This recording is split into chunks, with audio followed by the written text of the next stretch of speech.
ഈശോയിൽ പ്രിയമുള്ളവരെ, പരിശുദ്ധാത്മാവിന്റെ ഒരു വാഗ്ദാന വചനം എല്ലാവരുടെയും മേൽ ആത്മാവിനെ വർഷിക്കുമെന്ന ദൈവത്തിന്റെ വാഗ്ദാന വചനം ഇതാ. ജോയൽ പ്രവചനം 2-ാം അധ്യായം 28 മുതലുള്ള തിരുവചനങ്ങൾ. അന്നിങ്ങനെ സംഭവിക്കും, എല്ലാവരുടെയും മേൽ എൻ്റെ ആത്മാവിനെ ഞാൻ വർഷിക്കും. നിങ്ങളുടെ പുത്രന്മാരും പുത്രിമാരും പ്രവചിക്കും. നിങ്ങളുടെ വൃദ്ധന്മാർ സ്വപ്നങ്ങൾ കാണും. യുവാക്കൾക്ക് ദർശനമുണ്ടാകും. ആ നാളുകളിൽ എൻ്റെ ദാസന്മാരുടെയും ദാസിമാരുടെ മേലും എൻ്റെ ആത്മാവിനെ ഞാൻ വർഷിക്കും. പരിശുദ്ധാത്മാവിൻ്റെ അഭിഷേകം എല്ലാ വ്യക്തികളിലും ഉണ്ടാകും എന്നുള്ള ഓർമ്മപ്പെടുത്തൽ. ദൈവം ആരെയും മാറ്റി നിർത്തുന്നില്ല.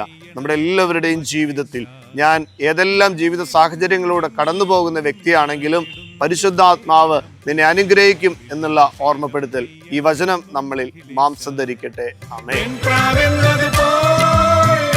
ചിറകുകളാലേ പറന്നിറങ്ങണമേ